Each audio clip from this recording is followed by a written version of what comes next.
senhores telespectadores, a nossa visita de hoje é a cidade de Gouveia. Gouveia, na Serra de Estrela.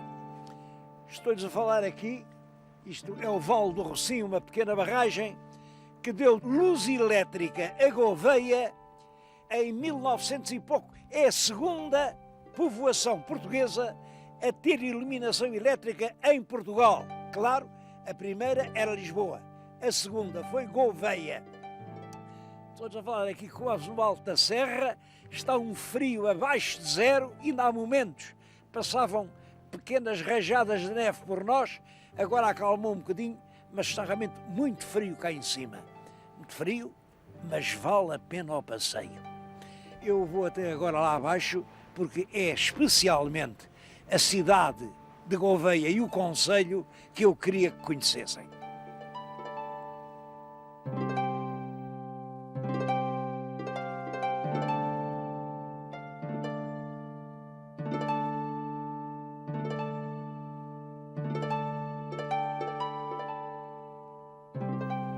Eu estou agora no mirador sobre a cidade de Gouveia. Vêem-se aqui os bairros antigos. É curioso, vêem-se as duas igrejas das duas freguesias, porque isto tinha duas freguesias. E este é o núcleo secular, porque Gouveia é uma terra muito antiga. Gouveia já foi feita vila, portanto, teve foral, teve autoridades próprias no tempo do Sancho I.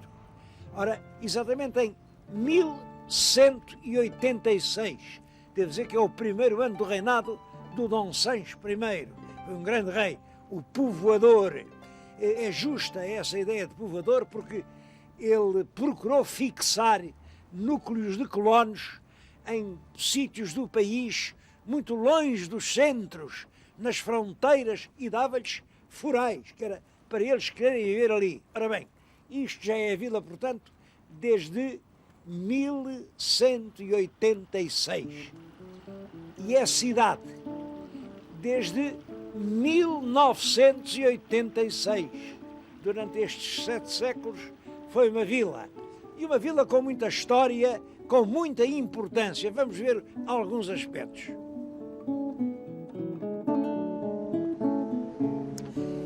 Este é o miradouro do Monte Calvário. Eu lembro-me, estive aqui há uma dúzia de anos, era um sítio ideal para ver a cidade, nessa altura era vila, e para falar na história.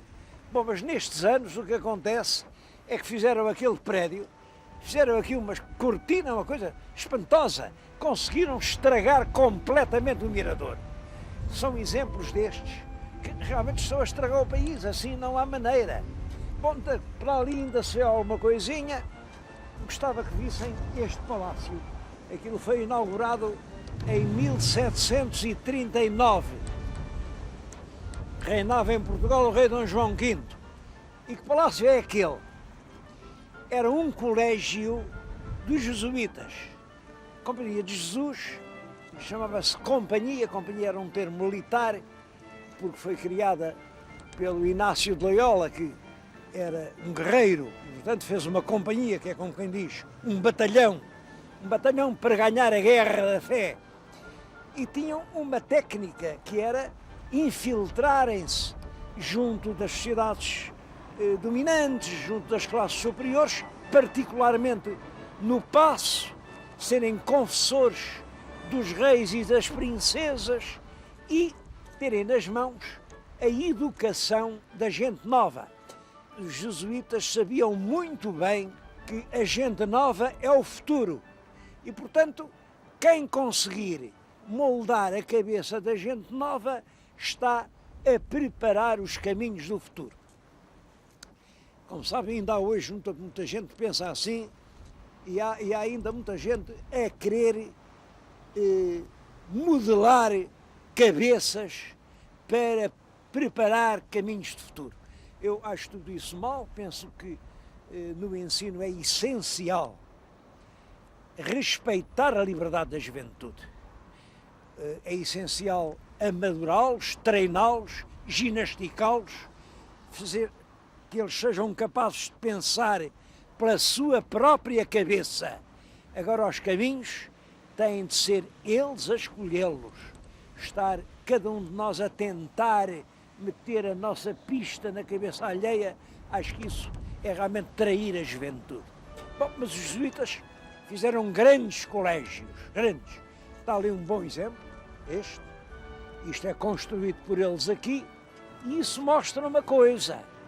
Mostra que Gouveia era, na primeira metade do século XVIII, uma vila suficientemente importante para que os jesuítas escolheram Gouveia e não escolheram nem a Guarda, nem a Covilhã, nem o Fundão, nem Castelo Branco, nada disso. É aqui em Gouveia que eles vêm pôr o seu grande centro de ensino. E passaram por ali milhares de estudantes. Aliás, aquilo não durou muito tempo, porque, inaugurado em 1739, vem a ser fechado em 1758, quando o Marquês de Pombal resolve expulsar os jesuítas. Porquê é que o Pombal expulsa os jesuítas e fecha os colégios?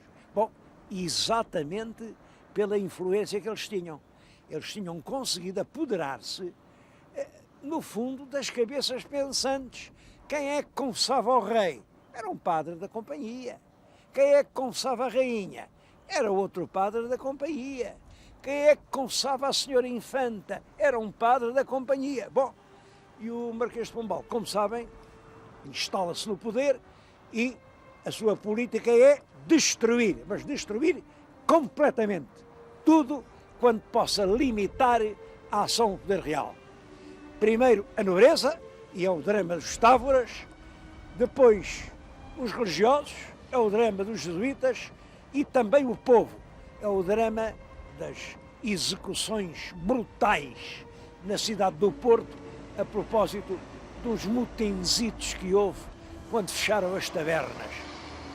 Bom, e ele pensou, quando acabou com as reivindicações do clero, com as reclamações da nobreza e com os motins do povo, tinha tudo na mão.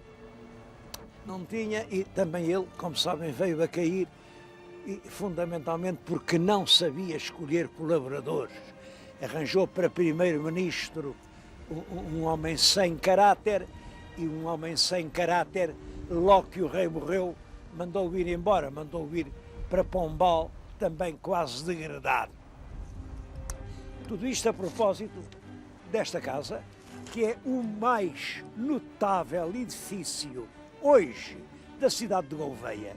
É lá que está a Câmara Municipal de Gouveia. É claro que aquilo foi hoje por dentro muito alterado, mas ainda dá bem mostra, bem a prova do que era a grandeza e o estilo arquitetónico da época.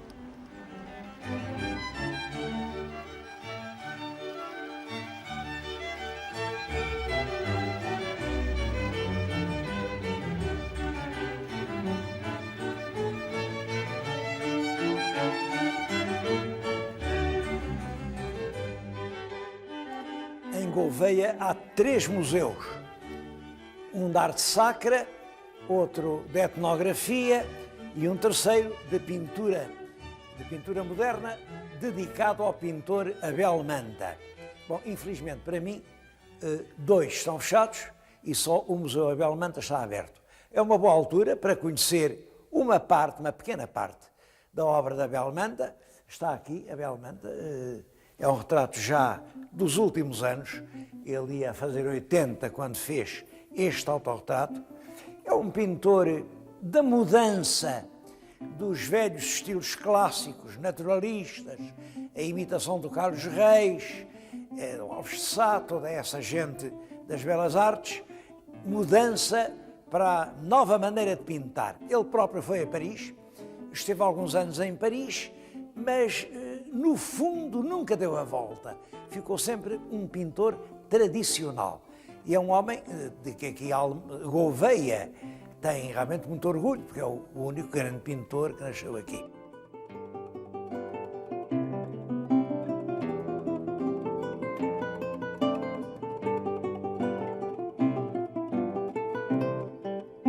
Mas o pintor Abel Manta não é a única pessoa notável aqui do concelho. Pelo contrário, isto é uma terra com imenso valor. A gente que nasce aqui tem uma vocação, uma capacidade de trabalho e de inteligência excepcional. Eu acho que este concelho de Gouveia é uma mina de gente e uma mina desaproveitada.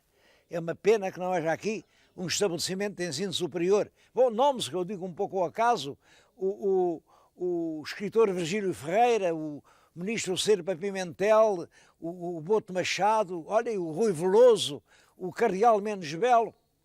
E agora estou a falar num sítio particularmente significativo. Esta casa foi ali que nasceu, em 1702, um homem de singular talento.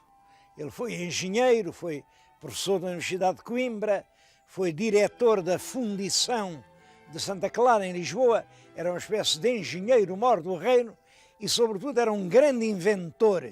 Ele inventou uma máquina a vapor para erguer a água, estava ao serviço do rei, era o Bento de Moura, Portugal. Bom, tinha estado em Paris, um homem do mundo, com uma língua solta, e dizia o que lhe apetecia. Olhem, disse, por exemplo, que não acreditava na culpa dos távoras. Quando mataram os távoras, ele acreditava lá nisso. Claro, Pombal soube que ele tinha dito, mandou logo prender, ficou na junqueira. E quando lhe perguntaram, então o senhor disse isso? E ele respondeu ao juiz, até e quem é que o não diz? Toda a gente de gravata lavada sabe perfeitamente que os távoras estavam todos inocentes. Bom, isso valeu-lhe nunca mais sair da cadeia, apodreceu lá e lá morreu em 1776.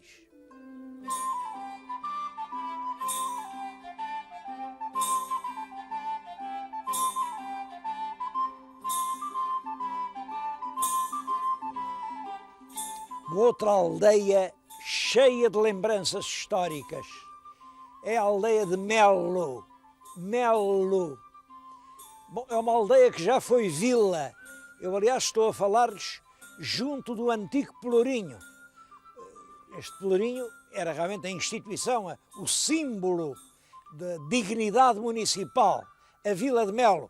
E uma vila muito importante, enorme. Isto, antes de Gouveia, era aqui o centro da vida civil. Bom, é claro, uma aldeia aqui nos calcanhares da Serra de Estrela, aldeia de pastores, mas longe de tudo, as pessoas foram-se indo embora. Hoje é uma aldeia viúva de si própria, uma aldeia, enfim, onde pouca gente vem. Quem é que sabe, por exemplo, que esta é a pátria do famoso João de Melo? João de Melo? Bom, quem é que sabe quem foi João de Melo? Olhem, se o senhor telespectador alguma vez foi de automóvel para a cidade espanhola de León, passou numa ponte, ainda hoje lá está, a ponte de Orbigo. Essa ponte de Orbigo, no século XV, estava lá um cavaleiro gigantesco, o nome dele era Soeiro de Quinhones, e até à ponte ficou colado o nome de o Passo Honroso de Soeiro de Quinhones. Não passava ali cavaleiro ou mercador, fosse ele quem fosse, sem ter que pagar um tributo ao Soeiro de Quinhones, ou se não quisesse pagar o tributo, ter de combater com ele, os dois, um do lado, outro do outro, à lançada. Claro, o Soeiro era um gigantesco brutamontes, é claro, combatiam, eram todos vencidos, quem é que podia com um homem daqueles? Ficavam prisioneiros e para poder seguir caminho tinham que pagar ali um enorme resgate com todo o dinheiro que levavam. Bom, pois o primeiro que lá passou, que disse, eu não pago, prefiro combater. Combateu o gigantesco Soeiro de Quinhones e ganhou. Era um homem chamado João de Melo. Isso ficou nas crónicas da cavalaria da Europa, o mais valente cavaleiro que jamais passou na ponte de Orbigo. Passou à ponte, passou a León, passou em Toledo, passou os Pirineus, entrou em França e nas crónicas do século XV há inúmeras que nos fazem eco da valentia sem limites desse João de Merles. João de Merles, sabia-se que era uma vila lá perdida em Portugal, é aqui. Olhem, hoje, nem aqui em Melo, sabem que era esta a pátria de João de Merles.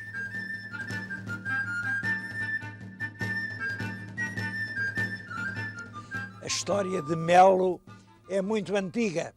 O que estão agora a ver é o chamado Paço. O Paço, certamente porque foi ali que o primeiro dono de Melo, que era um homem, Mãe Soares era um homem do tempo de Dom Afonso III, portanto, isto é no século XIII, e o Dom Afonso III deu-lhe esta bela terra de Melo. E ele passou a assinar Mãe Soares de Melo. Reparem, deve ter sido ele o primeiro Melo. Hoje, a gente vai à lista dos telefones, na lista de Lisboa há 596 Melos. Melo é um dos apelidos mais generalizados do país. Grandes famílias fidalgas. Olhem o Marquês de Pombal, Sebastião José de Carvalho e Melo. Olhem o Fontes Pereira de Melo. Este apelido Melo está presente em todas as épocas e em todas as histórias de Portugal. É um apelido que nasceu nesta aldeia. Reparem como isto confirma a tal frase do Padre Vieira, de que eu já lhes tenho falado. Um palmo de terra para nascer e o mundo inteiro para morrer.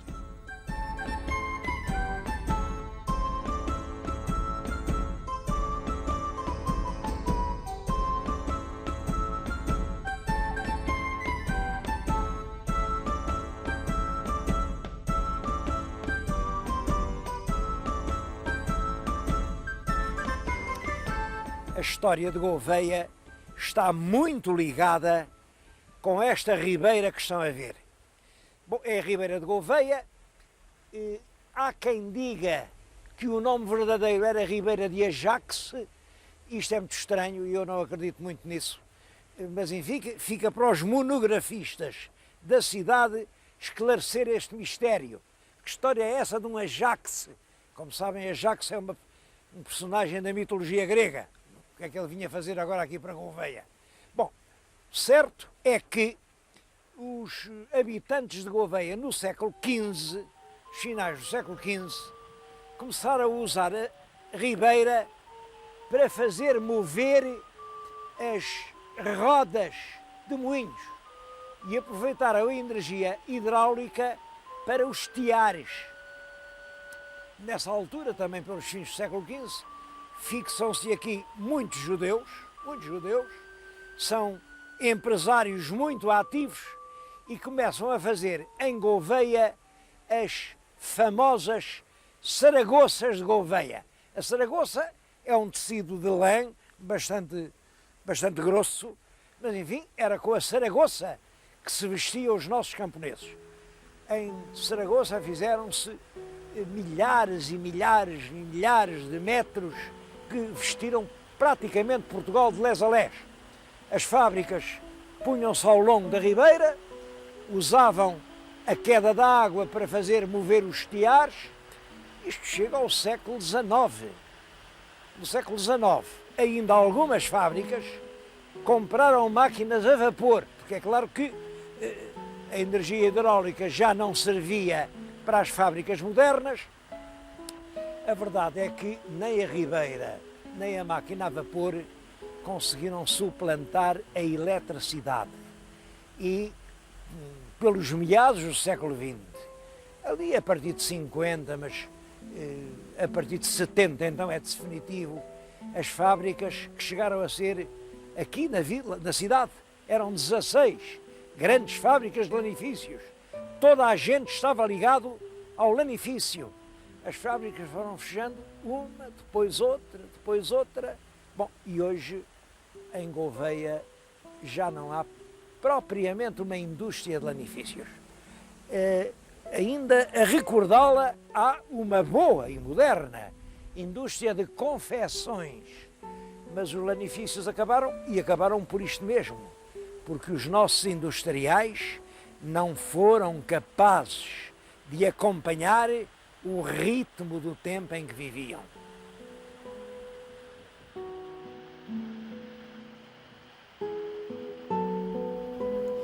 Essa atividade industrial, mantida durante muitos séculos, deixou evidentemente vestígios. Eu estou agora a falar-lhes numa fábrica de lanifícios, de fiação e de tinturaria. Tinturaria quer dizer, dão cor ao fio que aqui produzem, e essa cor é dada com água vinda da serra, quer dizer, a mesma ligação da ribeira da serra com a lã dos rebanhos continua a existir, agora sob estas formas muito modernas. Estou a falar numa fábrica que transforma mais de 500 toneladas de lã por ano. Bom, e neste concelho, entre fábricas de fiação e fábricas de malhas, há mais de 10 fábricas. Mais de 1000 pessoas vivem ainda desta indústria.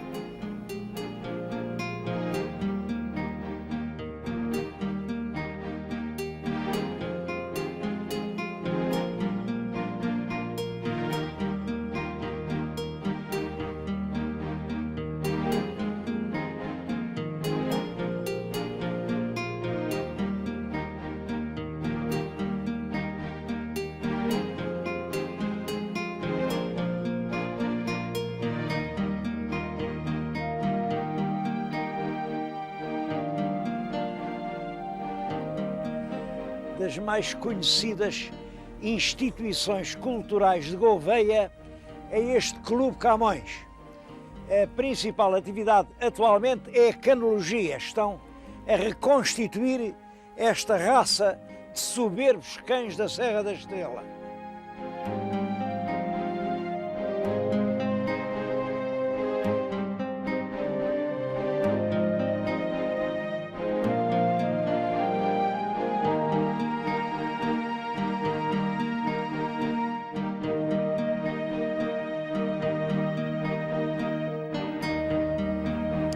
Bom, para terminar o programa, eu queria contar-lhes uma história. Já viram, é uma capelinha que está aqui na nossa frente. O senhor telespectador agora está a pensar, mas que diabo de ideia, essa capelinha é feia, não tem nada a ver. Pois realmente não tem nada a ver. O que tem é muito para contar. No século XVI, exatamente no ano de 1522, aqui em Gouveia, há duas comunidades em conflito. Uma rica, próspera comunidade de judeus ou cristãos novos, mas homens de raça judaica, e os cristãos velhos, enfim, que acham mal, afinal os outros é que são ricos, os outros é que fazem boas casas, os outros é que têm bons negócios. Bom, o que eles não dizem é que os outros é que trabalham muito, eles trabalham um pouco. Bom, e é nessa tensão que acontece isto. Um belo dia de 1522, aqui numa igreja de Gouveia, aparece uma imagem de Nossa Senhora pendurada por uma corda, ataram-lhe uma corda ao pescoço e penduraram-na como se tivessem enforcado uma Nossa Senhora. O senhor telespectador pensa que coisa horrorosa, enforcar a própria Mãe de Jesus. Quem diabo é que ia enforcá-la? Claro, foram os judeus. Foram os judeus. Até apareceu logo aqui a dizer, eu até vi um lá a rondar a capela. Correm ao bairro dos judeus, pegam nos três, por sinal os três mais ricos, trazem-nos de rastros, chegam aqui, isto aqui era ao fim da vila, neste ponto. Fazem um monte de mato e queimam os três judeus vivos. Queimam-nos vivos. Claro que não passou muito tempo Isto, a verdade, vem sempre ao de cima e acabou por saber que quem tinha ido enforcar a tal Nossa Senhora tinham sido os próprios que disseram que a culpa tinha sido dos judeus. É claro, quando isso soube, houve um grande desgosto, houve um grande remorso, e foi para espiar esse remorso.